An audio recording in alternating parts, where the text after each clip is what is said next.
राज्य में दुर्घटना जनित मृत्यु चिंतार कारण पलटि वर्षक पाखापाखि 5000 लोकंकर सड़क दुर्घटना मृत्यु होछि। दैनिक 15 जनक मुंड गड़ुछि। एथिरे रोक लगाइबा और तत्काल चिकित्सा पई राज्य सरकार आरंभ करिसेंती रक्षक। सेपटे आहुरी क्रियाशील करिबा पई सरकार आनिछंती क्रैश इन्वेस्टिगेशन पॉलिसी। दुर्घटना रे एकाधिक लोक मृताहत हेले स्पेशल टीम तदंत करिबो। टीम रे जने पुलिस अधिकारी, इंजीनियर, आरटीओ और जने वैषयिक अधिकारी शामिल हेबे। 8टी दिगकु नै 10 दिन भितरे पुलिस आईजी को ए संपर्कित रिपोर्ट प्रदान कराजिबो।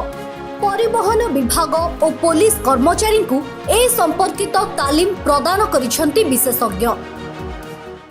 ये जो साइंटिफिक इन्वेस्टिगेशन हम बात कर रहे हैं, इसका है एविडेंस जो हम गैदर करते हैं किसी क्रैश साइट से, उसे हम किस तरह से कलेक्ट कर सके, ताकि उस एविडेंस को कलेक्ट करके हम स्ट्रॉन्ग एक केस बना सकते हैं कि एक्सीडेंट हुआ कैसे।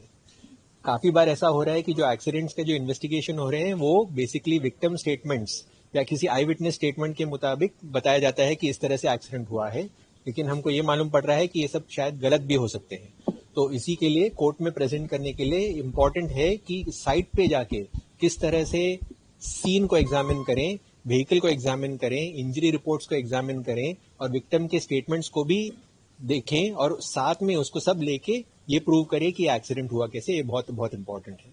तो ये जो हम वर्कशॉप कर रहे हैं, इसमें हम ये सिखा रहे हैं किस तरह से एक्सीडेंट होने के बाद तुरंत जब हम सीन पे जाते हैं तो किस तरह से हम scene examination, vehicle examination, victim statements और जो इंफॉर्मेशन मिलता है हमको सीसीटीवी फुटेज या किसी अदर इंफॉर्मेशन से, किस तरह से हम उसको एक्सीडेंट को अच्छे से समझने के लिए ये डेटा कलेक्ट करके आईरैड जो सिस्टम बनाया गया है उसमें फीड कर सकते हैं, ताकि जो थर्ड पर्सन है, लेट्स से जज, एमएसीटी के कोई जज हैं, वो भी उस एविडेंस को देके जल्द से जल्द केस को निपटा सके। विक्टिम जो हैं वो अक्यूज भी हो सकते हैं, उनके कारण भी गलती हो सकती है, लेकिन उसे प्रूव करने के लिए हमको ये एविडेंस लेना है। That is first of all very important. हाँ, इंश्योरेंस पॉइंट ऑफ व्यू से हमको ये जानना जरूरी है कि एक्सीडेंट जो हुआ है वो किसके कारण हुआ है, डैमेज हुआ है वो एक्सीडेंट के कारण हुआ है कि नहीं, या फ्रॉड है, वो भी देखना पड़ता है।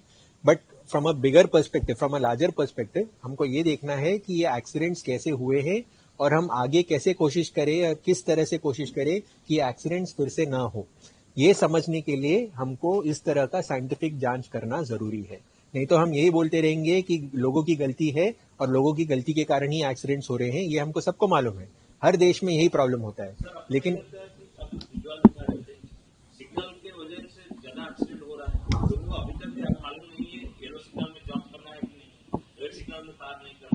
करेक्ट, जो आपने बताया है वो सही है, और ये जो बातें हैं तभी मालूम पड़ेंगे जब साइंटिफिक तरीके से एक्सीडेंट का जांच हो सके, समझने के लिए कि लोग गलती क्यों करते हैं और ये गलती को सुधारने के लिए हमको क्या करना पड़ेगा इंजीनियरिंग के पॉइंट ऑफ व्यू से।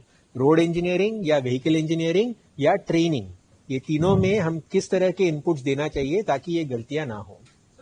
अगर साइंटिफिक तरीके से इन्वेस्टिगेशन किया जाए और डेटा अच्छे से कलेक्ट किया जाए तो इंश्योरेंस फ्रॉड्स काफी कम हो सकते हैं। नॉट ओनली फ्रॉड कम होंगे, लेकिन जो इंश्योरेंस के जो क्लेम सेटलमेंट्स हैं वो भी जल्दी हो जाएंगे और जिनको पैसा मिलना चाहिए वो भी उनको टाइम पे मिल सकता है। दुर्घटना संपर्कित समस्त डाटा आईआरएडी एप्लिकेशन रे रहइबो, जहा फଳରେ दुर्घटनार प्रकृत कारण, तदंतर दिग, क्षतिग्रस्तों को क्षतिपूरण दिगरे सहायक हेबो। सेहिपरि श्रृंखलित गाड़ी चलाचल दिगरे ट्रैफिक वायोलेशन डिटेक्टर सिस्टम काम करिबो। सीसीटीवी आधार रे ई चालान को फोकस कराजिबो।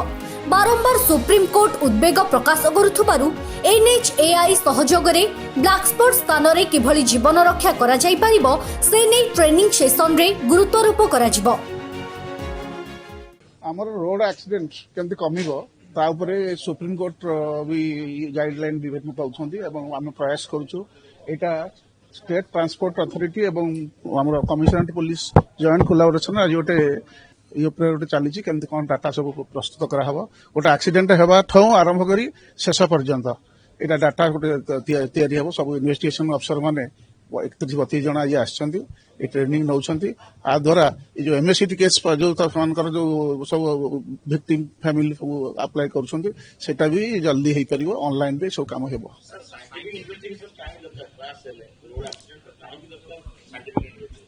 କାରଣ ଆଇ ୱିଟନେସ୍ ଆକ୍ସିଡେଣ୍ଟରେ ପ୍ରାୟ ନଥାନ୍ତି, ବାଜିଗଲା ପରେ ଜଣେ ଦେଖୁଛି, ଏକ୍ଜାକ୍ଟଲି ସେମାନେ ଦେଖୁନାହାନ୍ତି। ତେଣୁକରି ସାଇଣ୍ଟିଫିକ ଇନଭେଷ୍ଟିଗେସନ କହିଦବ ଗୋଟେ ଆକ୍ସିଡେଣ୍ଟ କଣ ହେଇଛି। ଆପଣ 2-4ଟା ଗାଡି ଯାଇଛି, ଗୋଟେ ଲୋକ କହିବ ଆବାଜ ହେଲା ପରେ ସେ ଦେଖୁଛି। ତେଣୁ that is naught I witness. Actually କୋଉ ଗାଡିଟା 2-4ଟା ଗାଡି ଯାଉଛି, ସେଇଟା ପାଇଁ ଗୋଟେ ଆମର ସାଇଣ୍ଟିଫିକାଲି ଇନଭେଷ୍ଟିଗେସନରେ ସେଇଟା ଧରି ହେଇଯିବ, କରାଯିବ। ସବୁ ପ୍ରକାର ପ୍ରଚେଷ୍ଟା ଚାଲିଛି, ବହୁତ ସହାୟକ ହବ, ସ୍ପିଡି ହବ, ପ୍ଲସ୍ ସବୁ ଡାଟା ଆସିବ। ଆପଣ ସବୁ ପ୍ରକାର ଆଙ୍ଗେଲ ଗୁଗଲରେ ତାର ସବୁ ଡାଟା ରହିବ, ସବୁ ପ୍ରକାର ଇଏ ଫଟୋଗ୍ରାଫି ସବୁ ରହି ସବୁ ବହୁତ ପ୍ରକାର ଇଏ। ସାମାନ୍ୟ ଅସାବଧାନତା ଓ ଖରାପ ରୋଡ ଇଞ୍ଜିନିୟରିଂ ପାଇଁ ପାଣି ଫୋଟକା ଭଳି ଝଡ଼ି ପଡ଼ୁଛି ଜୀବନ। ଆଧୁନିକ ଜ୍ଞାନକୌଶଳ ପ୍ରୟୋଗ ଦ୍ୱାରା ଦୁର୍ଘଟଣା ସଂଖ୍ୟା ରୋକାଯାଇପାରିବ। हाँ मो ना कमल कुमार त्रिपाठी मु देखुची हमर रोड एक्सीडेंट आईराड ऊपर देखुची। तो बर्तमान आईराड टा कोन एटा डेवलप करची NIC by the help of मॉड। आईराड मेन रोल होची to reduce the number of fatality. हमर जो रोड पर जो फैटल केस होची जहा होची केमते हम ताको रिड्यूस करबा। तो आगुरु जो मैनुअली हम सब एंट्री करथले बर्तमान से मैनुअली एंट्री टा बर्तमान स्टॉप होइछ। बर्तमान यही एप्लिकेशन आम कौन करवा आईओजी अच्छा स्पॉट उपर जाइए टोटाल केस टाक एंट्री करेंगे ऑल डिटेल्स एंट्री कलापर जब पठेबे एमवीआई को। एमवीआई कौन करियो मेकानिकल फेल्योर और any other failure vehicle damage सब इंस्पेक्शन कलापर देन गोटे जेआई रिपोर्ट सबमिट हम। तो से जेआई रिपोर्ट कौन हम यहाँ हेल्प कर ईडार ईडार कौन हो आफ्टर आईराड जिते सब केस एंट्री करदे आईराड एप्लिकेशन रे तापर सेटा हमें प्रोसीड करबा ईडार को। ईडार कौन होची only for claims and settlement गोटे how a victim person can benefit हबो ए एप्लिकेशन को। तो एटा दीटा डेवलप करची NIC by the help of मॉड। सो बर्तमान ईडाटा हमर लाइव हेन लाइव एबे हबो। आईडाटा ऑलरेडी 15 अगस्त 2021 नो लाइव हे गलानी। तो टोटल 34 स्टेट एटा बर्तमान चली ऑल ओडिसा हमर एटी 30 डिस्ट्रिक्ट ऑलरेडी 15 अगस्त स्टार्ट हो गला।